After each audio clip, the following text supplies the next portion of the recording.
Dans le Musnad, Imam Ahmad ibn Hanbal, le volume numéro 1 au hadith numéro 641.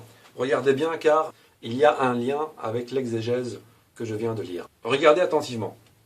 It was narrated that Zadan Abu Umar said, I heard Ali in Al-Rahba when he was adjuring the people and asking who had been present with the Messenger of Allah sallallahu alayhi wa alihi on the day of Ghadir Khum. When he said what he said, 13 men stood up and testified that they had heard the Messenger of Allah sallallahu alayhi wa alihi say, if I am a person's Mawla, Ali is also his Mawla. Regardez bien, cet événement donc s'est passé à Ghadir Khum. Et rappelez-vous ce qui avait été écrit dans le Tafsir Ibn Kathir, le volume numéro 4 donc, à l'exégèse de la sourate numéro 42, au verset numéro 23. En outre, il est rapporté que l'envoyé de Dieu sallallahu alayhi wa alihi a dit dans son discours de Ghadir Khum, je laisse parmi vous les deux arrois, le livre de Dieu et ma famille. Donc, nous savons que le prophète sallallahu alayhi wa alihi a désigné Ali alayhi salam comme étant son Mawla lors de plusieurs événements. Et je vais vous le montrer juste après.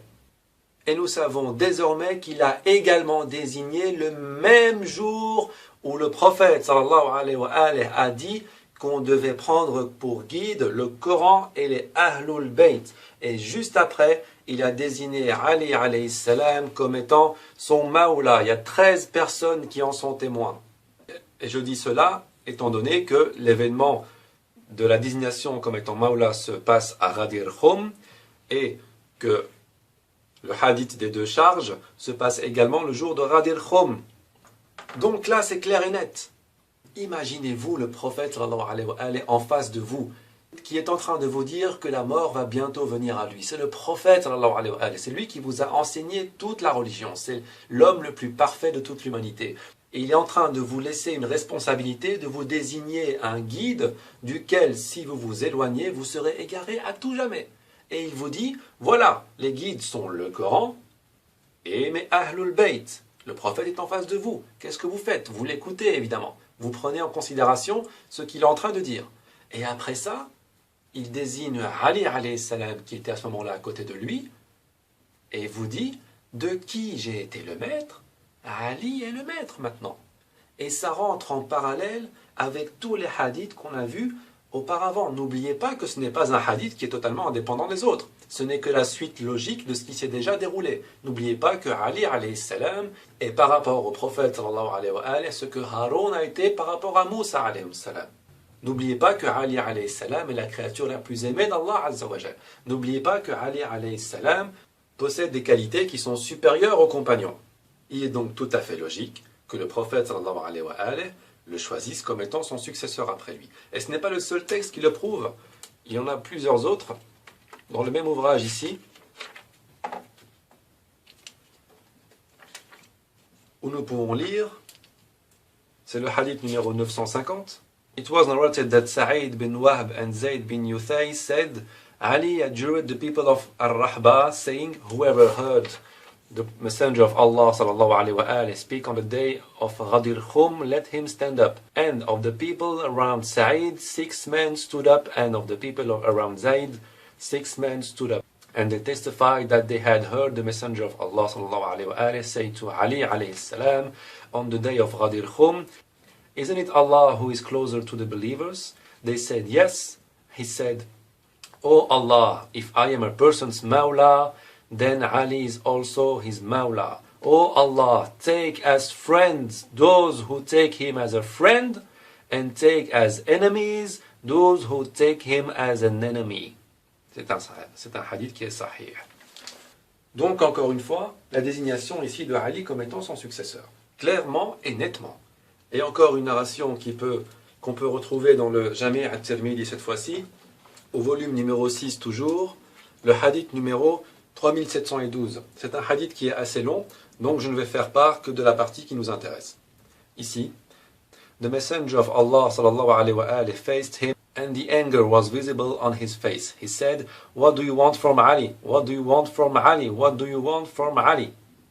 Indeed, Ali is from me and I am from him. Un hadith qu'on avait déjà vu auparavant. And he is the ally of every believer after me. Donc c'est un hadith qui est Hassan. Et ici, le terme allié a été mal traduit de l'arabe, puisqu'en arabe, on dit Inna aliyan minni wa ana minhum. Donc, Ali est de moi, je suis de Ali. Wa huwa waliyu kullu mu'mini min ba'di. Le terme wali vient du terme maoula, c'est la même racine. Et maoula veut dire, comme on l'a vu, guide ou maître. Alors, de ceux qui prétendent que la signification du terme maoula signifie autre chose que successeur ou guide, et qui disent que la signifie plutôt assistant ou ami, etc., cette dernière définition est contre toute logique. Si c'était le cas, alors l'expression de chaque croyant après moi n'aurait aucun sens. Il ne faut pas oublier non plus que Ghadir Khoum est un endroit en plein désert où le prophète sallallahu alayhi wa alayhi a donné rendez-vous à des milliers de croyants sous la chaleur. Il n'y avait pas d'abri où les gens s'assoyaient parfois près de leurs chameaux pour avoir un peu d'ombre. Et vous pensez que le prophète sallallahu alayhi wa alayhi aurait convoqué tous ces gens pendant 2 ou 3 jours rien que pour leur dire que l'imam Ali alayhi salam était leur ami? Mais ça, tout le monde le sait déjà. Donc on peut dire que cette parole, elle est futile, alors si on estime que cette définition veut dire ami ou bien-aimé, elle est totalement inutile. Car il n'y avait personne au sein de la communauté musulmane qui ignorait ce lien étroit qui existait entre le prophète sallallahu alayhi wa alayhi et Ali alayhi salam. C'est une information que dont tout le monde est au courant. On le sait et nous-mêmes nous le savons à travers les narrations que je vous ai déjà lues. Et nous savons tous que le prophète sallallahu alayhi wa alayhi s'abstenait de toute action qui était futile, qui était inutile. Donc, ce hadith, cette narration, cette déclaration-là, a un autre sens. Bien, regardons le hadith juste après. Abu Sariha ou Zayd bin Arqam narrated from the Prophet sallallahu alayhi wa alayhi, For whomever I am his mawla, then Ali is his mawla. C'est un hadith qui est sahih. Et nous pouvons également retrouver toutes ces narrations-là dans bien d'autres ouvrages et à d'autres occasions que celle de Ghadir Khoum. Dans le Musnad, Imam Ahmad ibn Hanbal, le volume numéro 3, au hadith numéro 361. C'est un long hadith, et la partie qui nous intéresse est juste ici. And he said, donc le prophète sallallahu alayhi wa alayhi said to his cousins, Who among you would support me in this world and the hereafter? And Ali was sitting with him.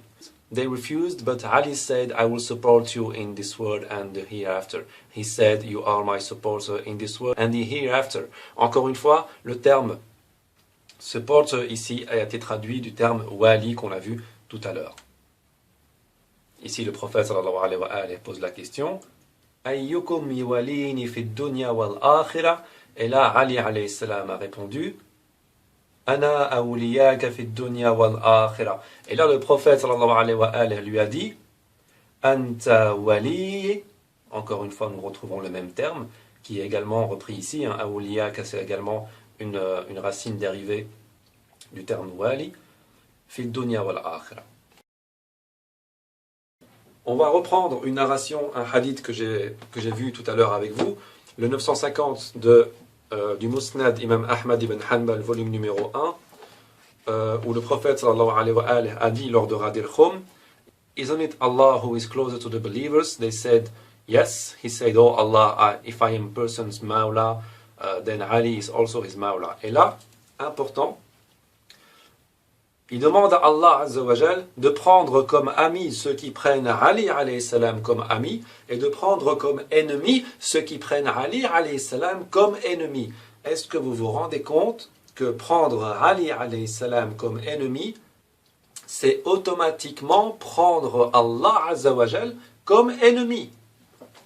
Cela confirme encore une fois le fait que tous ceux qui détestent Ali, et je reviens là-dessus, et j'insiste là-dessus très fortement, sont des hypocrites. Bien.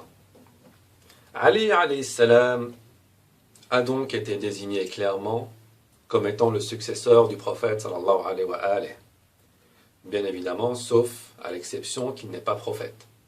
Le prophète sallallahu alayhi wa alayhi nous a bien demandé de suivre le Coran, les Ahlul Bayt, et a désigné le même jour, juste après ce discours, Ali alayhi salam comme étant son maoula. Nous avons vu que le terme maoula ne peut vouloir dire que successeur ou guide. Tous ces gestes, tous ces faits que nous avons vus ensemble, fait partie de la sunna du prophète, sallallahu alayhi wa alayhi. C'est sa sunna, puisqu'il l'a dit, puisqu'il l'a fait, etc. Je vous pose donc la question. Pourquoi ne suivez-vous pas la sunna du prophète, sallallahu alayhi wa alayhi? Pourquoi vous fermez les yeux sur une partie de la sunna et vous ouvrez les yeux sur une autre partie? Pourquoi ces textes ne sont pas considérés alors qu'ils ont la plus grande des importances puisqu'ils se passent à la fin de la vie du prophète sallallahu alayhi wa alayhi, et que c'est à ce moment-là que le prophète sallallahu alayhi wa alayhi nous fait part de son testament, nous fait part de ce qu'on doit faire, de comment est-ce qu'on doit se comporter après sa mort, puisqu'il n'y aura pas de révélation par la suite. Pourquoi fermer les yeux là-dessus? Pourquoi fermer les yeux sur non seulement la sunna du prophète sallallahu alayhi wa alayhi, mais également sur des versets du Coran? Je vais vous montrer quelques versets ici qui désignent Ali alayhi salam comme étant la personne qu'on doit prendre comme guide. Nous allons d'abord ouvrir la sourate numéro 6 au verset numéro 14. Ici, c'est pour avoir une confirmation de la signification du terme wali ou maula qui est utilisé dans les hadiths que je vous ai montrés. Regardez. Dit, prendrai-je un protecteur autre que Dieu? Entre parenthèses, il est mis guide ou ami. D'accord? Et en arabe, on dit قُلْ أَغَيْرَ اللَّهِ أَتَّخِذُ وَلِيًّا فَاطِرِ السَّمَوَاتِ وَالْأَرْضِ. Prendrai-je un protecteur autre que Dieu, créateur des cieux et de la terre? Ce terme apparaît dans plusieurs autres sourates et plusieurs autres versets. On va rester dans la même sourate pour l'instant et on va aller vers le verset numéro 62 où il est dit « Ensuite, ils seront ramenés vers Dieu, leur protecteur et maître véritable. » En arabe, ça donne « Thumma ruddu ilallahi mawlahumul haq » Encore une fois, le terme maula qui est utilisé ici et qui est traduit donc par protecteur ou maître. En parlant bien sûr d'Allah Azza wa Jal. Dans la sourate numéro 33, au verset numéro 3, وَالَّذِينَ اتَّخَذُوا مِن دُونِهِ أَوْلِيَاءَ. Encore une fois, ici, nous retrouvons le terme wali. Le terme wali ici est clairement utilisé lorsqu'on parle d'Allah Azza wa Jal pour définir le maître, le guide. Vous allez me dire, oui, mais où est Ali? Où est Ali? Attendez, patientez doucement. Regardez, à la sourate numéro 5, verset numéro 55. Vos protecteurs ne sont que Dieu, 1, son prophète, 2, et les croyants qui accomplissent la prière et font l'aumône en s'inclinant, 3. En arabe, innama waliyukum, donc encore une fois, waliyukum, qui est exactement le même terme utilisé dans les autres versets pour désigner un maître. إنما وليكم الله ورسوله والذين آمنوا الذين يقيمون الصلاة ويؤتون الزكاة وهم راكعون.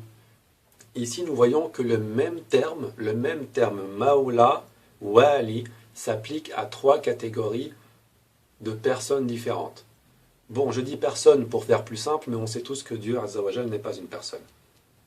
Donc la définition du terme wali s'applique premièrement à Allah Azza wa Jal, d'accord? Ceux qui prennent pour protecteur, donc qui prennent pour wali Dieu, et nous avons vu dans les autres versets que le terme wali, lorsqu'il est appliqué à Allah Azza wa Jal, veut plutôt dire guide, d'accord? Et ce terme wali n'est pas repris dans la phrase, donc il n'est pas retransformé par la suite. C'est exactement les mêmes termes, c'est exactement waliyukum qui est repris, le seul terme qui est repris pour les 3 catégories qui vont suivre. Donc on ne peut pas dire qu'il y a une modification de signification dans ce même verset. C'est exactement la même signification pour les 3. Alors nous prenons pour guide qui? Allah Azza wa Jal, son prophète, ce qui est tout à fait normal, et les croyants qui accomplissent la prière et font l'aumône en s'inclinant. Si vous menez vos recherches, et j'espère, Inch'Allah, que vous allez vraiment vous donner la peine de le faire, vous découvrirez que la personne qui a fait l'aumône tout en s'inclinant n'est autre qu'Ali ibn Abi Talib alayhi salam. Et que donc ce verset le concerne. Je n'ai malheureusement pas les sources en anglais et en français sur moi, mais elles existent bel et bien, et elles décrivent la narration suivante. Ali alayhi salam était en train de prier à la mosquée, et il accomplissait sa prière pendant qu'un mendiant vint vers lui pour lui demander l'aumône. Et Ali alayhi salam, donc tout en faisant le recours, a tendu sa main vers le mendiant, et au bout de sa main se trouvait sa bague. Il a offert cette bague au mendiant qui lui demandait la charité. Ce qui définit exactement ceux, donc les croyants qui accomplissent la prière et font l'aumône en s'inclinant. Donc il est ici clair et net que le Coran, que Allah Azza wa Jal désigne comme guide, comme Maoula, comme nous l'a dit le prophète sallallahu alayhi wa alayhi, lui-même, donc Allah Azza wa Jal, le prophète sallallahu alayhi wa alayhi, et Ali alayhi salam, qui est défini ici par ceux qui accomplissent la prière et font l'aumône en s'inclinant. La première remarque que j'entends déjà à travers l'écran, c'est oui, mais cette phrase est au pluriel, alors que Ali alayhi salam est une seule et même personne. Comment cela se fait-il? Dans le Coran, vous verrez, et pour les arabophones, vous comprendrez que lorsqu'on utilise le pluriel pour désigner une seule et même personne, ça peut simplement être une marque de respect. En arabe, ça se fait. En français, ça ne se fait pas, mais en arabe, c'est tout à fait plausible. Donc là, il est question, non pas de mauvaise traduction, pas du tout, mais de signification, de sens, selon qu'on s'exprime dans l'une ou l'autre langue. Donc là, ça y est, terminé, fini, tout va dans ce sens. Il fallait prendre Ali alayhi salam comme étant le guide après la mort du prophète sallallahu alayhi wa alayhi. Je répète encore la question pour me faire un peu plaisir. Qu'est-ce qui vous a pris? Qu'est-ce qui a traversé l'esprit des gens pour les pousser à prendre d'autres personnes comme guides? Le prophète sallallahu alayhi wa alayhi a d'ailleurs essayé de retranscrire ces déclarations par écrit, mais on lui en a empêché. Et l'erreur la plus grave qui existe dans toute l'histoire de l'islam réside dans ce refus d'obtempérer à l'ordre du prophète qui demandait à ce qu'on lui écrive son testament. Regardez cette narration dans le Sahih al-Bukhari. Le tome numéro 4, la maison d'édition de Nour.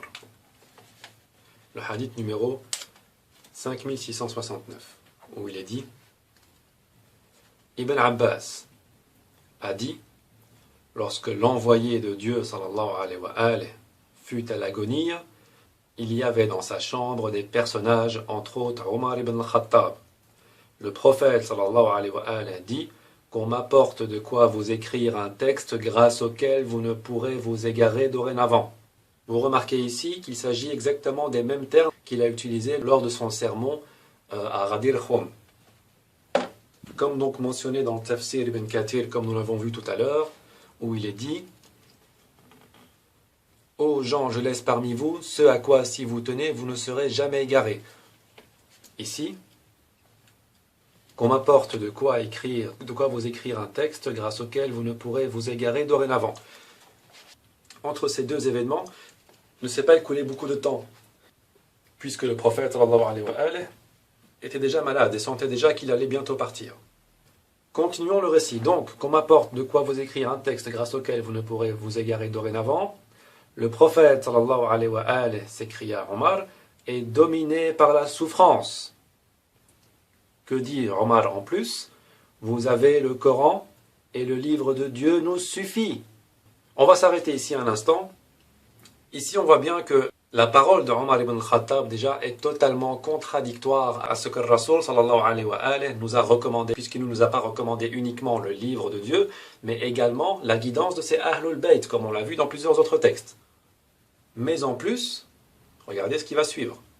Les personnes présentes ne furent pas toutes de cet avis, et une discussion s'engagea. Les uns disant qu'il fallait apporter au prophète sallallahu alayhi wa alayhi de quoi écrire le texte grâce auquel on ne pourrait s'égarer dorénavant, les autres s'en tenant aux paroles de Omar. Le bruit de cette discussion auprès du prophète sallallahu alayhi wa alayhi devint si vif que l'envoyé de Dieu sallallahu alayhi wa alayhi s'écria: allez-vous-en. Et, ajoute Ubaydullah, Ibn Abbas disait, quel malheur, quel irréparable malheur, que ces discussions et ces cris aient empêché l'envoyé de Dieu sallallahu alayhi wa alayhi, de leur écrire ce texte. يا أيها الذين آمنوا لا ترفعوا أصواتكم فوق صوت النبي ولا تجهروا له بالقول كجهر بعضكم لبعض أن تحبط أعمالكم وأنتم لا تشعرون. On a donc empêché le prophète sallallahu alayhi wa alayhi d'écrire le testament. Bien, peut-être une autre narration qui confirme celle-là pour les sceptiques. Sahih Muslim, 5e tome, hadith numéro 4234. Quand le messager d'Allah sallallahu alayhi wa alayhi fut à l'agonie, il y avait des hommes dans la maison, notamment Omar ibn al-Khattab. Le prophète sallallahu alayhi wa alayhi dit: venez que je vous écrive un document grâce auquel vous ne vous égarerez pas. Omar déclara: le messager d'Allah sallallahu alayhi wa alayhi est dominé par la douleur. Vous avez le Coran et le livre d'Allah nous suffit. Les hommes présents dans la maison divergèrent et se disputèrent. Certains dirent: rapprochez-vous pour que le messager d'Allah sallallahu alayhi wa alayhi vous rédige un document grâce auquel jamais vous ne vous égarez. D'autres soutinrent les propos tenus par Omar. Quand la futilité et la divergence s'intensifièrent en présence du messager d'Allah sallallahu alayhi wa alayhi, il ordonna: levez-vous. C'est exactement la même narration dit avec d'autres mots. Encore une, dans le Sahih al-Bukhari, le tome numéro 2, au hadith numéro 3053. Le jeudi, ah ce qu'est le jeudi! Et il se mit à pleurer, donc Ibn Abbas se mit à pleurer si fort que ses larmes mouillèrent les cailloux du sol. C'est le jeudi, reprit-il, que les souffrances du prophète sallallahu alayhi wa alayhi devinrent plus vives. Alors il dit: qu'on m'apporte de quoi écrire, afin que je mette par écrit ce qui, dans l'avenir, vous préservera de l'erreur. Le prophète sallallahu alayhi wa alayhi est en train de dire à l'assemblée qui est autour de lui: apportez-moi juste de quoi écrire pour que, si vous suivez cet écrit, plus jamais vous ne serez égarés. Plus jamais. C'est-à-dire pas de division, pas de rien. La guidance totale. Une discussion à ces mots s'élève, et discuter auprès d'un prophète est inconvenant. Hassan, très bien. On déclare que l'envoyé de Dieu, sallallahu alayhi wa alayhi, avait le délire. Qui est-ce qui déclarait cela? On voit dans les autres narrations qu'il n'y a que Omar ibn Khattab qui a parlé. Mais lui dit: laissez-moi, ce qui m'occupe maintenant vaut mieux que ce à quoi vous m'invitez. Au moment de la mort, il fit des recommandations sur 3 points. Regardez. Expulser, dit-il, de l'Arabie les associants, ce qui est normal étant donné que c'est la mission primaire d'un prophète. Donner des présents aux députations qui viendront vers vous, de la même façon que moi-même je leur donnais. Et le 3e point, comme par hasard, j'ai oublié, dit Ibn Abbas, la 3e recommandation. Ibn Abbas aurait oublié ce que le prophète sallallahu alayhi wa alayhi a dit lors de ses derniers instants. Ibn Abbas est une personne qui a rapporté plus de 590 hadiths dans le Sahih al-Bukhari.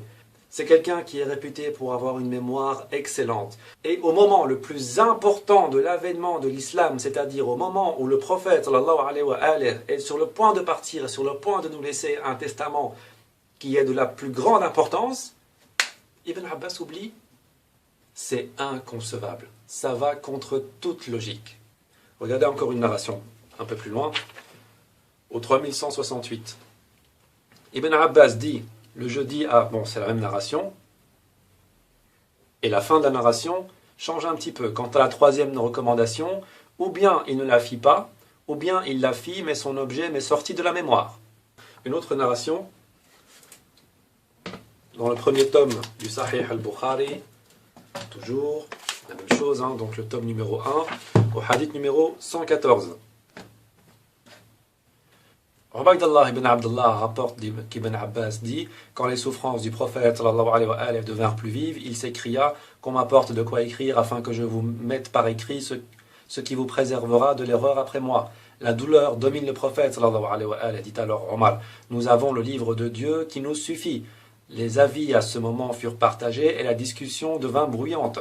Retirez-vous, laissez-moi, reprit alors le prophète sallallahu alayhi wa sallam. Il ne convient pas qu'on se dispute en ma présence. Puis Ibn Abbas sortit en disant, c'était mal, aussi mal que possible de faire obstacle à l'envoyé de Dieu sallallahu alayhi wa sallam quand il désirait écrire. De qui il parlait? De Omar ibn Khattab évidemment. La question ici ne porte pas sur Omar ibn Khattab ou sur l'erreur qu'il ait pu commettre. En tout cas, pas encore. Ça fera l'objet de la prochaine vidéo, Inch'Allah. La question ici porte sur le fait que le prophète sallallahu alayhi wa sallam voulait écrire un testament et qu'on le lui a empêché. Un écrit qui n'allait plus jamais nous égarer. L'objet de cet écrit, donc le fait qu'il n'allait plus jamais nous égarer, entre étrangement en commun avec la déclaration qu'il a faite lors de Ghadir Khoum, lorsque le prophète sallallahu alayhi wa sallam a dit « Je vous laisse 2 poids, 2 choses, 2 charges, qui, si vous les suivez, si vous les prenez comme guide, plus jamais vous ne vous égarerez. » Et ces 2 charges sont le livre d'Allah et les Ahlul Bayt. Juste après cela, qu'est-ce que le prophète sallallahu alayhi wa sallam a fait? Il a pris la main de Ali, il l'a levé, il a dit « Pour ceux dont je suis le maître, Ali est le maître. Pour ceux dont je suis le guide, Ali est le guide. Ce n'est pas pour ceux dont je suis l'ami, Ali est l'ami. Sinon, ça n'a aucun sens. Ils ne les auraient pas convoqués pour ça. » Donc, si le prophète sallallahu alayhi wa sallam a bien désigné et nous a bien fait part de sa volonté avant qu'il ne décède, pourquoi n'avez-vous pas suivi la guidance des Ahlul Bayt alayhum salam, et pourquoi n'avez-vous pas pris Ali alayhi salam comme étant le premier successeur après le prophète sallallahu alayhi wa sallam? Pourquoi avoir pris d'autres califes comme guides alors que le prophète sallallahu alayhi wa sallam nous a clairement désigné son successeur à lui? Ô musulmans, dois-je vous rappeler que lorsque le prophète sallallahu alayhi wa sallam vous donne un ordre, vous n'avez plus le choix d'agir différemment. Le Coran Karim nous dit à la sourate numéro 33, au verset numéro 36, il n'appartient pas à un croyant ni à une croyante lorsque Dieu et son prophète ont décrété un ordre d'avoir encore le choix dans leurs propres affaires. Quiconque désobéit à Dieu et à son prophète s'est fourvoyé dans un manifeste égarement. Est-ce que le verset n'est pas clair? Est-ce que le fait de désobéir au prophète sallallahu alayhi wa sallam lorsqu'il vous a donné un ordre peut encore être possible sans que l'on ne s'égare par la suite? Non, c'est une preuve d'égarement et même pire encore. Et comme l'a dit Ibn Abbas, le malheur, tout le malheur réside dans celui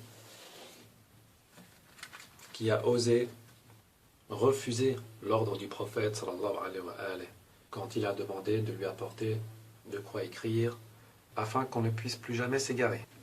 Le prophète sallallahu alayhi wa sallam a donc bel et bien désigné son successeur et n'a jamais désigné Abu Bakr comme étant son successeur.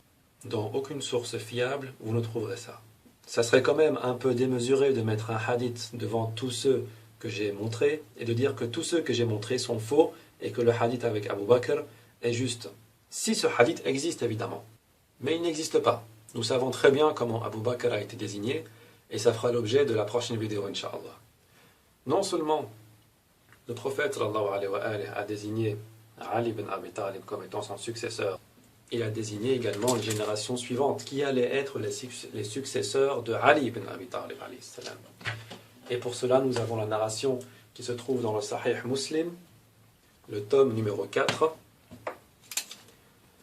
au hadith numéro 4706 et les suivants, où nous pouvons lire « J'ai entendu le prophète sallallahu alayhi wa sallam dire « Le commandement des gens perdurera tant qu'ils seront gouvernés par 12 hommes. » Puis le prophète sallallahu alayhi wa sallam prononça des paroles qui m'échappèrent. Je questionnai alors mon père « Qu'a dit le messager d'Allah sallallahu alayhi wa sallam ?» Il répondit « Ils seront tous de Quraysh. » 4709 par exemple, le prophète sallallahu alayhi wa sallam a dit « Ce commandement demeurera puissant jusqu'à la fin du règne de 12 califes. » Puis il prononça quelque chose que je ne compris pas. Je demandai alors à mon père « Qu'a-t-il dit ?» Il répondit « Ils seront tous de Quraysh. » un autre au hasard, je sais pas, le suivant, 4710. Je partis chez le messager d'Allah sallallahu alayhi wa alayhi, en compagnie de mon père et je l'entendis dire: cette religion ne cessera d'être puissante et invincible jusqu'à la fin du règne de 12 califes. Puis il prononça une parole que les gens m'empêchèrent d'entendre. Je demandai alors à mon père: qu'a-t-il dit? Il répondit: ils seront tous de Quraysh. Le prophète sallallahu alayhi wa alayhi donc a clairement désigné, et pour les sceptiques, je peux très bien montrer cette même narration dans le Sahih al-Bukhari, le tome numéro 4, au hadith numéro 7222, où il est dit: j'ai entendu le prophète sallallahu alayhi wa alayhi dire qu'il y aurait 12 princes, et il ajouta des paroles que je n'ai pas entendues, mais mon père m'a dit que ces paroles étaient: tous seront des Qurayshites. Bien. Alors nous voyons ici que le prophète sallallahu alayhi wa alayhi a effectivement désigné non seulement Ali ibn Abi Talib comme étant son successeur, mais en plus les 11 califes après lui.